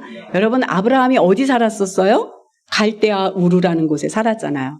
그런데 하나님께서 그곳에서 불러내서 어디로 옮기신 거예요? 가나안 땅으로 옮기셨어요. 아담을 하나님께서 지으셔서 에덴 동산으로 옮기시고 원리를 주신 것처럼 아브라함에게도 하나님께서 부르셔서 가나안 땅으로 옮기시면서 원리를 주셔요. 여기 지금 뭐라고 말씀하시냐면은 여호와의 도를 지켜 그랬어요. 의와 공도를 행하게 하려고 그를 택했다. 여러분, 아브라함을 택하신 이유가 뭐예요? 여기 짧은 글이지만 나와 있죠? 아브라함을 택하시고 그를 옮기신 이유가 뭐예요?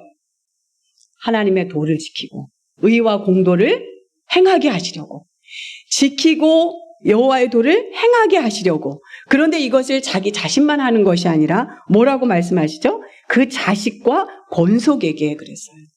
여러분, 아브라함이 우리의 영적인 아버지다 이렇게 얘기하잖아요. 그죠? 그럼 우리가 아브라함의 자손이고 우리가 아브라함의 후손이면은 우리도 동일하게 하나님의 의와 공도를 지키고 행해야 된다라는 것이죠. 그래서 아담에게 말씀하신 이 세 가지의 원리를 아브라함에게는 의와 공도로 설명을 하셨어요. 그렇게 말씀해 주셨어요. 자, 그리고 나서 이스라엘을 보세요. 여러분, 이스라엘 보면은 오늘 제가 주보를 보니까 목사님이 출애굽기 20장에 있는 말씀을 가지고 말씀을 전하셨더라고요. 여러분, 20장에 뭐가 나와 있죠? 10계명이 나와 있잖아요. 이스라엘 백성들이 가나안 땅에서 출애굽해서 모세를 따라서 시내 광야에 왔을 때 셋째 달 되는 해에, 셋째 달 되는 날 하나님께서 거기에 도착하게 하셨다 그래요. 그리고 나서 그들에게 10계명을 주시는데 이 10가지의 계명이 뭐예요? 아담에게 주셨던 원리, 아브라함에게 지키게 하셨던 의와 공도, 이것을 더 확장해서 아주 구체적으로 이제 국민들을 만든 다음에 이들에게 법을 주셨다라는 것이죠. 그래서 이 법을 주시는데 10계명, 하나님께 대한, 그리고 부모와 이웃에 대한 이 계명을 주시잖아요. 그리고 이 10계명에 대한 것을 21장, 22장, 23장을 읽으면은 하나님이 자세하게 다 설명을 해주시는 거예요. 이 10계명을 어떻게 지켜야 되는지, 이게 뭔지. 근데 여러분, 이것을 21장부터 23장까지 더 확장해서 말씀해 주셨는데 이것을 더 세밀하게 확장해서 말씀해 주신 게 어디예요? 레위기. 그러죠? 레위기에 가면 이제 막 613가지. 그러죠? 거기에 우리가 지켜야 될 것, 하지 말라, 하라, 이런 것들이 레위기에 하나님께서 이 10계명을 확장시켜서 말씀을 하시는 거예요. 그래서 이것을 지키라고 말씀하시는 거예요. 그리고 나서 이것을 다 설명해 주신 뒤에 하나님이 이스라엘 백성들과 언약을 맺으시는 거예요. 그래서 막 모세가 언약서를 낭독하죠? 짐승의 피를 가지고 제단에 뿌리고 백성들에게 삐 뿌리고 이게 너희를 속하는 피다. 그러니까 이 백성들이 우리가 하나님의 말씀을 다 준행하겠습니다. 막 그러고 하나님 앞에 절하고 하잖아요. 그래서 하나님은 이스라엘 백성들을 이렇게 옮기실 때마다 이 법을 주시면서 이 원리들을 주시면서 이것을 지키게 하셨다라는 거예요. 여러분, 영적인 이스라엘인 우리도 마찬가지예요. 우리 원래 여러분 고향이 어디였어요? 우리는 흑암의 나라였어요. 흑암의 나라였는데 이 흑암의 나라에서 우리를 하나님의 사랑의 아들의 나라로 옮기시면서 하나님은 우리에게 또 삶의 원리를 다시 재확인시켜 주시고 우리에게 말씀해 주셨다라는 거예요. 여러분, 예수님께서 제가 이 품성을 이렇게 보면서 이 명령들을 쭉 보니까 이 명령들이요 다 출애굽기 10계명에서 나온 말씀들이에요. 그 10계명을 예수님이 다 이 49가지의 명령들 속에서 다 가르쳐 주시고 그것을 다 설명하시고 다 보여주시고, 그래서 우리가 구약 따로 신약 따로가 아니라 구약과 신약이 막 넘나들면서 어느 날 보니까 신약을 읽다 보니까 맞아, 이게 구약에 있는 말씀, 이것을 더 확대해서. 여러분, 예를 들어서 우리가 살인하지 말라, 우리 10계명에 있죠? 살인하지 말라, 이것은 이웃과의 관계 속에서 얘기하는 거잖아요. 너희가 이웃을 사랑하는데 살인할 수 있어? 없잖아요. 근데 살인하지 말라를 하나님께서 어떻게 성경에서 우리에게 설명해 주시나 하면은 어떤 게 살인이라고 여러분 말하죠? 사람을 직접 목숨을 죽이고 이것뿐만 아니라 집을 지을 때 그걸 설명하실 때가 있어요. 너희가 집을 지을 때 난간을 만들어라. 예를 들어 2층, 3층 집을 지을 때 난간을 만들어라. 난간을 만들지 않아가지고 이웃 사람이 놀러와서 혹시 거기서 떨어져서 다치거나 죽으면은 그것은 그 집주인의 책임이라는 것이죠. 그 살인죄에 대해서 그렇게 적용하시는 거예요. 근데 여러분, 그것을 신약에 와서 어떻게 예수님은 뭘 살인이라고 말씀하시죠? 형제를 미워하는 거. 형제를 미워하는 게 살인이라고 말씀하시잖아요. 그래서 예수님의 명령, 일반적 명령 49가지 속에 이것은 따로따로가 아니라 이미 하나님께서 이스라엘 백성들에게 주셨던, 이스라엘 백성들뿐만 아니라 우리에게 주신 십계명의 말씀, 레위기서에 있는 말씀, 그것을 반복해서 설교하고 민수기에서 말씀하시고 신명기에서 말씀하시고 하시잖아요. 그 말씀들을 예수님께서 다 요약해가지고 친히 그것을 다 보여주시면서 우리에게 예수님께서 명령하시면서 하나님이 어떤 분이신지를 나타내셨다라는 거예요. 그래서 예수님의 명령이 그렇게 중요해요. 짧은 시간에 여러분들에게 막 지금 제가 두서없이 막 얘기를 해가지고 어떻게 해야 될지 저도 막 이 마음속에서 막 왔다 갔다 하는 거예요. 그런데 여러분, 하나님께서는 우리에게 원리를 주셨다. 그 원리는 이미 타락하기 이전에 주셨다. 그리고 누구든지 이 책임과 우리가 임의로 우리가 자유롭게 선택할 수 있는 자율성을 주셨지만 하나님께서는 반드시 하지 말아야 될 것에 대한 금기사항도 주셨다. 근데 이것이 그 아담에서만 끝난 것이 아니라 아브라함에게도 주님께서, 하나님께서 말씀하셨고 이스라엘 백성들을 옮기실 때마다 말씀하시고, 여러분 이스라엘 백성들을 그때만 주셨어요? 아니에요. 포로로 끌려갔다가 다시 돌아왔을 때 에스라를 통해서 또 말씀하시잖아요. 역대상하 읽어보세요. 그 말씀이란 말이야. 또 너희들 왜 망했어? 왕들 니네들 왜 죽었어? 왜 끌려갔어? 우리가 왜 망했지? 하나님의 의와 공도를 지키지 않았어. 하나님의 원리를 지키지 않았어. 내가 피로 너희들을 샀어. 이거예요. 예수님께서 내가 내 아들 이 땅에 보내서 내가 너희들을 피로 샀는데, 피로 샀으면은 내 것이잖아. 근데 너희들이 왜 내 것처럼 안 살아? 내 것인데 왜 내 것처럼 살지 않아? 그 원리에서 떠났을 때 하나님께서는 때로는 다시 돌아올 수 있는 채찍을 가해 주셨다라는 것을 성경의 역사 속에서, 선지서를 통해서 우리가 볼 수가 있어요. 그래서 하나님은 이 언약 백성들에 대해서 결국, 여러분 언약이라는 게 뭐예요? 말씀으로 약속하셨다라는 거잖아요. 그죠? 말씀으로 약속하셨는데 하나님께서 이렇게 다 문서화 시킨 거예요. 문서화. 이거 절대 하나님 자신도 변경할 수 없는, 하나님 어떻게 복을 주시겠다, 하나님께서 어떻게 너희들이 정말 우리가 그리스도처럼 너희가 내 아들과 같은, 응?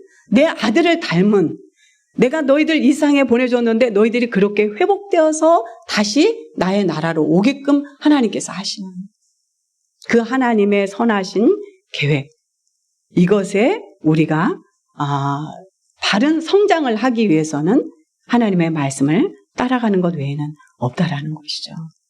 그래서 골로새서 2장 6절 말씀을 보면, 우리 골로새 2장 6절 말씀 한번 찾아보겠습니다. 자,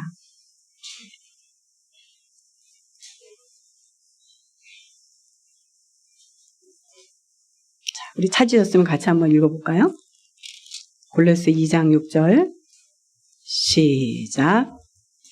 그러므로 너희가 그리스도 예수를 주로 받았으니 그 안에서 행하되 그 안에 뿌리를 박으며 세움을 받아 교훈을 받은 대로 믿음에 굳게 서서 감사함을 넘치게 하라 그랬어요.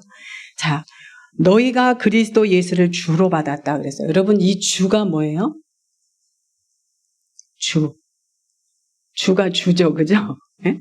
여러분들의 주인, 로드, 왕이시란 말이에요. 그러면 그렇게 우리가 왕으로 받았단 말이에요. 주님을 나의 왕으로 받았어요. 그러면 왕으로 받았으면 그 안에서 행한다라는 거예요. 여러분, 임마누엘이라는 게 뭐예요? 동정녀 마리아에게서 처녀가 잉태하여 아들을 낳으린 임마누엘이라 그래요. 임마누엘은 하나님이 우리와 함께 계신다라는 거잖아요. 여러분, 하나님이 우리와 함께 계신다라는 게 뭐예요? 통치의 개념이에요. 통치의 개념. 그렇죠? 나라의 개념이란 말이에요. 우리 지금 아까 친구들 Good Afternoon Church 했잖아. 그죠? 근데 하나님의 교회이면서 하나님의 나라야. 너희들이. 하나님의 나라. 그럼 하나님의 나라는 하나님의 법을 지켜야 돼요. 하나님의 법을 따라야 되는 거예요. 그래서 그렇게 이 임마누엘이라는 거, 하나님께서 친히 이 땅에 오셔가지고 우리와 함께 계시는데, 우리와 함께 계시는 그 예수님을 우리가 영접해서 하나님의 백성이 되었을 때 우리는 그의 백성으로서 그의 통치를 받아야 된다라는 것이죠. 그래서 그 주로 받아서 그 안에서 행해야 된다라는 말씀이 바로 그 말씀이에요. 그 안에 뿌리를 박으며 세움을 받아 교훈을 받은 대로 믿음에 굳게 서서 감사함을 넘치게 하라. 우리가 성경을 읽다 보면 아주 짧은 구절인데도 불구하고 그 말씀 하나하나가 얼마나 심오한지 몰라요. 뿌리를 박아라. 뿌리를 박았으면 이제 세움을 받아야 된다. 그럼 세움 받기 위해서는 뭐가 필요하냐? 교훈이 필요하다라는 거예요. 그래서 이 교훈을 날마다 받아서 교훈을 주시는 분이 우리에게 믿음을 주시는 분이시기 때문에 그분을 믿으면서 그 믿음에 그분께 대한 그 믿음에 굳건하게 우리가 서서 우리를 날마다 그리스도의 장성한 분량에 자라게 하시는 하나님께 감사함으로 우리가 경배해야 된다라는 것이죠. 하나님 섬겨야 된다라는 것이죠. 자, 여러분, 하나님께서 우리를 그 요한계시록에 보면은 우리가 시간이 좀 지나는 것 같아서 다 찾아볼 수는 없는데 하나님이 우리를 구원하신 목적은 우리를 나라와 제사장 삼아주시기 위해서 구원하셨다고 말씀하세요. 아까도 나라라는 말씀을 드렸지만 제사장이라는 것은 여러분 우리가 감히 하나님 섬길 수 있어요? 여러분 사실 우리는 하나님 섬길 수 없어요. 죄인이 어떻게 하나님을 섬겨요? 완전하신 그 하나님을 어떻게 섬기냐 말이에요. 그런데 하나님께서 나를 섬기라는 은혜를 우리에게 주신 거예요. 하나님을 섬기고 하나님을 사랑할 수 있도록 하나님께서 우리에게 그 은혜를 주신 거예요. 여러분 짝사랑이 얼마나 슬퍼요? 그죠? 네? 짝사랑 그야말로 짝사랑이에요. 내가 아무리 사랑하고 구애해도 받아주지 않으면 얼마나 그게 슬픈 얘기예요. 그런데 하나님은 이 죄인들 저 영원히 진노의 자녀 저 불모제다 정말 그 쑤셔 넣어야 될 이 쓰레기 같은 인간들을 하나님께서 뭐라 하면 날 사랑해. 날 사랑해다오. 하나님께서 마음껏 당신을 사랑하도록 자신을 내어주신 거예요. 예수님이 오시기 전에는 기록된 말씀으로 앞으로 오실 메시아에 대해서 그렇게 말씀하셨지만 이제는 눈으로 볼 수 있는 그 메시아를 이 땅에 보내셔서 하나님께서 예수님을 통해서 하나님은 어떤 분이신지를 우리에게 보여주셨고 그리고 우리가 마음껏 하나님 사랑할 수 있도록 여러분 우리가 하나님의 말씀을 잘 깨달을 수 있으려면요 하나님 사랑해야 돼요. 하나님 사랑한다라는 것은 아까도 말씀드린 것처럼 말씀을 듣고 보고 잘 지켜 행하는 거예요. 그게 하나님 사랑하는 거예요. 하나님을 사랑하면은 하나님께서 우리의 눈앞에서 진리를 열어가시는 거예요. 하버드 대학에서 그걸 연구했대요. 어떻게 하면은 우리의 뇌가 잘 열릴까? 그걸 연구했더니 어떤 결론이 나왔냐면은 하나님의 말씀, 신적 존재에 대해서 시인하고 하나님의 말씀을 볼 때마다 우리의 뇌가 열리도록 하나님은 우리 뇌를 그렇게 설계하셨다는 거예요. 여러분, 여러분들이 창조주라도 그렇게 하실 것 같죠? 우리 앞에 계신 집사님 만약에 창조주라면 내가 인간들 다 만들어서 그러면 인간들이 어떻게 나를 알게 할까? 그럼 막 뇌를 설계하실 때 그래. 내가 지금 인간들을 사랑해서 한 이 모든 원리들, 이 말씀들을 내가 기록해가고 인간들에게 다 줬는데 요 말씀을 읽는 사람들에게 이 뇌가 열리도록 작동하도록 내가 설계를 해야지. 그런 생각 안 드시겠어요? 그래서 아무튼 그게 얼만큼 뭐 신빙성 있는 연구인지는 모르지만 그런 얘기가 있어요. 제가 그런 얘기를 들은 적이 있어요. 하나님께서 우리 어린 아이들이요. 우리 영화부 아이들이 막 오면 울고 이제 맨 처음엔 떼부리고 그랬었거든요. 근데 엄마들을 대상으로 해서 40분 이상 설교를 하는데 우리 아이들이 울지를 않아요. 뭐 우리 유아교육, 우리 선생님, 우리 사모님도 유아교육 하셨잖아요. 저도 유아교육을 했는데 뭐 5분 이상 못 간다. 뭐 15분 책 읽어주기 애들 15분 이상 못 가니까 여러분 그거 다 거짓말이에요. 아니에요. 애들은 영으로 듣고 영으로 이해를 해요. 얘네들이 지금 영으로 듣고 영으로 다 이해하는 거예요. 저희가 그 유치원에서 제가 광저우에서 퇴임하기 2년 전에 갑자기 유치원 원장을 맡을 수밖에 없는 상황이 됐어요. 17년, 18년 전에 2006년도에 유치원을 이제 처음 시작을 해놓고 저는 이제 작년 사역을 해야 돼서 1년 동안 안정을 시키고 저는 이제 나오게 됐는데 그리고 나서 이제 뭐 한 15년 넘게 유치원을 떠났다가 다시 불러서 가게 됐어요. 그래서 제가 하나님께 그렇게 기도했어요. 하나님, 2년이라는 시간 동안 제가 원장의 자리로만 있을 것인지 아니면 어떻게 할까요? 근데 하나님께서 그동안 훈련시켜 주신 이 품성 그리스도의 명령을 가지고 아이들에게 커리큘럼을 만들어서 한번 가르쳐 봐야 되겠다라는 그 감동을 주셨어요.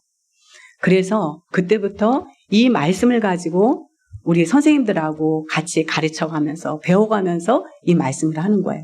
오늘 이게 시간이 될지는 모르는데 존중이라는 품성을 이제 한번 이걸 우리가 적용을 하다 보면은 이 품성이라는 그리스도의 명령을 우리가 이렇게 적용해 나가는 거구나 이렇게 할 수가 있는데 그걸 할 수 있을지는 모르겠어요. 근데 이 말씀을 예를 들어서 이 존중이라는 품성이 뭔가 하면은 심리를 동행하라 이 본문 말씀이에요. 산상수훈에 나와 있는 말씀이죠.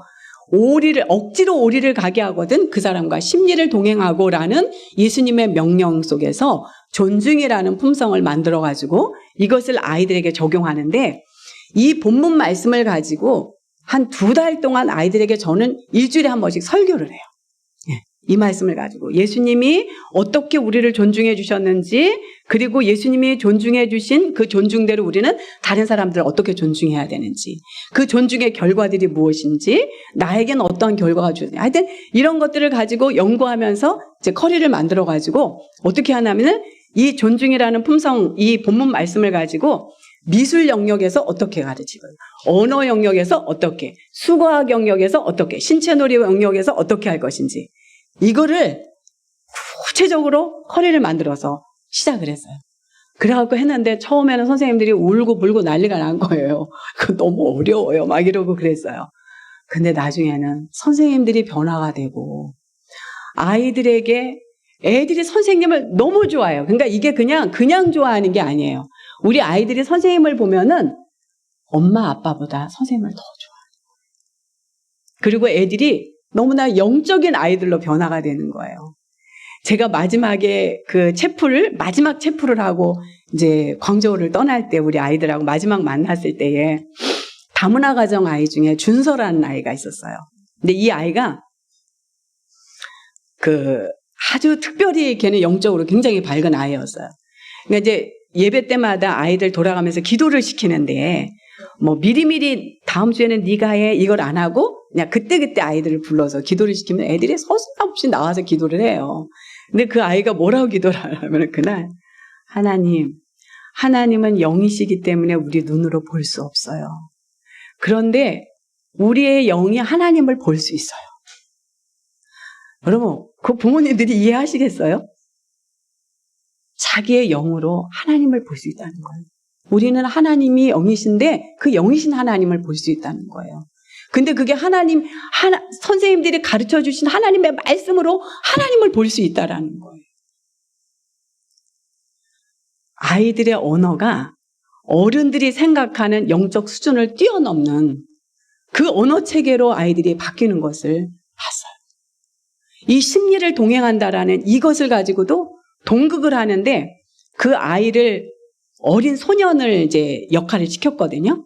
그때 당시에 히브리 아이들 13살에 이제 그 성년식이 끝나면은 그 당시에 로마에서 한 법을 만들어가지고 통과시켰던 것이 뭐였냐면은 로마의 식민지였잖아요. 그러니까 로마의 군인들이 완전 군장을 하고 길을 갈 때에 히브리 소년들이나 히브리 남자들을 만나면은 그 군장을 매게 하고 짐을 매게 하고 오리를 가게 하는 것이 법이었어요. 그래갖고 그 법을 만들어가지고 그때 당시에 막 바리새인들도 그것 때문에 되게 기분 나빠했대요.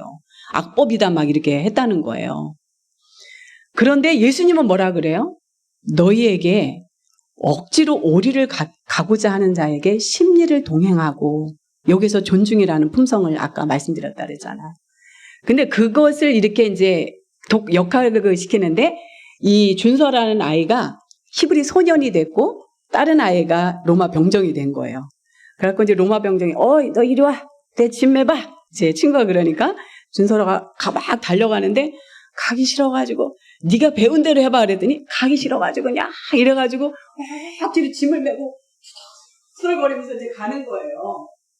그러니까 아이들한테 얘기할 때는 오리를 가는 것은 법이니까 지켜야 되는 거야. 그렇게 가르치는 거예요. 그건 법이야. 그걸 그냥 억지로 지고 가는 거예요. 근데 얘가 어느 정도 가다가 예수님 말씀이 생각이 나는 거예요. 그리고 그 뒤에 원수까지 사랑하라는 말씀까지 쭉 이어져서 나오거든요. 그러면서 이제 얘가 이 오리를 더 갈 때는 이제 로마 군인이 자 이제 너 오리 다 왔으니까 집에 가도 돼? 그러니까 아니에요 아저씨 저 오리 더 갈 거예요. 아니야 너 이제 다 됐어 가. 아니에요. 네가 왜 오리를 더 가야 돼? 우리요 예수님이 그렇게 가르쳐 주셨어요. 오리를 더 가주라고 했어요. 예수님이 그렇게 말씀하셨어요. 그냥 너무 단순한 얘기인데 얘네들은 가르쳐주면 가르쳐주는 대로 가는 거예요. 그러면서 오리를 갈 때에는 법이기 때문에 로마의 종으로서 가는 거지만 오리를 더 가줄 때에는 이제는 이미 하나님의 사랑의 법 아래서 이 로마 사람이 종이 됐다라는 것이죠. 그렇게 바뀌었습니다. 그래서 거기에서 예수님이 너희들이 세상의 빛이라 그랬지? 로마 병사 발 앞에다가 너희들의 착한 행실을 비춰주는 거야.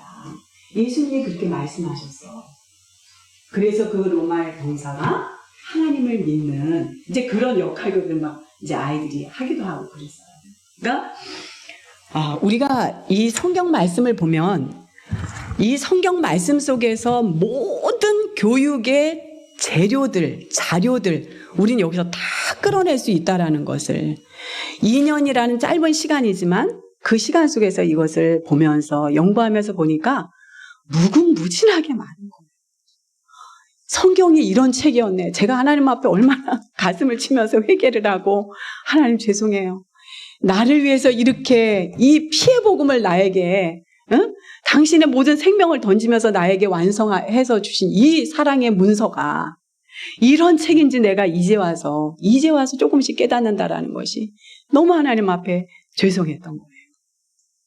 여러분, 품성은 예수님께서 명령하신 것인데 이 예수님께서 명령하신 것을 예수님 자신이 다 지키셨다라는 거예요. 그 어느 것 하나도 예수님이 지키시지 않은 것은 단 한 가지도 없어요. 예수님이 다 지키셨고 완성하신 거예요. 그래서 예수님은 나를 따라가라. 내가 너희로 사람 낚는 어부가 되게 하겠다. 내가 너희와 영원토록 같이 있겠다. 영원토록 같이 있면서 내가 임마누엘 하나님으로 너와 함께 있을 거야. 내가 네 안에서 너를 통치하고 네가 내 통치를 받을 수만 있다면 너는 가장 이 땅에서 행복한 자가 될 거야. 예수님께서 우리에게 그 원리를 주셨다라는 것을 잊지 말아야 돼. 그래서 하나님의 성품, 그것을 예수님께서 이 땅에 와서 말씀으로 모든 삶으로 다 보여주신 예수 그리스도의 품성, 아주 여러 가지가 있지만 그 중에 일반적 명령 49가지 속에 숨어있는 그것을 여러분들이 하나하나 잘 적용하시면서 여러분들의 마음과 삶에 이 원리를 잘 세워 나가시기를 바라겠습니다. 우리 잠깐 기도하겠습니다. 이 시간 우리 여러분들이 들은 말씀 가운데 우리 생각나는 말씀, 우리 생각하면서 하나님 우리가 주님을 사랑한다고 했는데 이제는 더 구체적으로 그것을 표현할 수 있게 해주세요. 우리가 그저 성경을 많이 읽는 것이 중요한 것이 아니라 하나님 분명히 이 말씀을 기록하시면서 하나님의 의도가 있으신데 그 의도 안에 있는 하나님의 목적과 계획과 뜻이 무엇인지 우리가 바르게 알게 해달라고. 그리고 사도 바울이 그래서 고백한 것 같이 하나님의 복음, 그리스도의 복음, 나의 복음. 이것처럼 하나님 이 모든 말씀이 바로 나의 복음이 되게 해달라고. 이제 우리 같이 한번 마음속으로 기도하고 제가 마무리로 기도하겠습니다. 사랑의 하나님 아버지 감사합니다. 이 시간 저희들을 하나님 말씀 앞에 세워주시고 주님의 말씀을 듣게 하시고 이 말씀이 왜 쓰여졌는지 하나님의 그 거룩한 의도가 무엇인지를 우리가 한 부분적이지만 보게 하시고 듣게 하시고 깨닫게 하셔서 주님 감사함을 드립니다. 이 시간에도 아버지께서 이곳에 함께 계셔서 성령께서 친히 우리를 지휘하시고 지도하시고 이끌어 가셨습니다. 하나님, 성령께서 우리에게 가르쳐 주신 대로 이 말씀대로 이 계명들의 길로 저희들이 기쁘게 즐겁게 걸어갈 수 있는 저희들이 되게 하여 주시옵소서. 하나님의 말씀 그리스도의 명령을 우리의 마음과 삶의 원리로 세우고 적용하게 하여 주시옵소서. 예수님의 이름으로. 하나님 아버지 감사합니다. 하나님께서 우리에게 자유를 주셨는데 그 자유는 진리 안에서 가능한 것임을, 우리가 진리 안에 있을 때에만이 진정한 자유가 무엇이고 진정한 기쁨이 무엇인지, 그저 우리에게 우리가 가지고 있는 것, 내가 가지고자 하는 것들을 더 많이 가지고 그것을 더 많이 갖기 위해서 우리가 계획하고 달려가는, 그것을 성취했을 때의 기쁨과 즐거움이 아니라 하나님의 말씀, 그 진리의 말씀을 우리의 마음에 새기고 또 새기고 또 새기고 또 채워서 우리의 어느 곳을 찔러보아도 우리의 연약하고 우리의 열등과 우리의 낮은 자존감과 하나님 우리의 부족한 그 어떠한 것을 찔러본다 하더라도 우리 속에서는 오히려 기쁜 마음, 즐거운 하나님께 대한 찬양, 하나님께 대한 그러한 감사, 이러한 것들로 우리의 영이 아름답게 유지되고 더 발전되고 더 복되게 저희들이 성장할 수 있도록 도와주시기를 기도합니다. 하나님, 하나님의 명령, 예수 그리스도의 그 명령을 우리의 마음과 삶의 원리로 잘 세워서 저희들이 어디에서 무엇을 하든지 어디를 가든지 하나님의 말씀대로 지키며 살아가게 하여 주시옵소서. 하나님을 어떻게 경외할 수 있는지는 하나님께서 말씀으로 기록해 주셨습니다. 그러하기에 주를 경외하게 하는 주의 말씀을 우리 사랑하는 빛과 소금 교회 성도들에게 세워주시고 오늘도 주님을 사랑하는 그 마음을 가지고 주님의 계명을 지키며 살아가는 저들의 발걸음이, 삶이, 그 삶의 모든 영역이 하나님께서 주시는 기쁨으로 충만케 하여 주시옵소서. 예수님의 이름으로 기도드립니다. 아멘.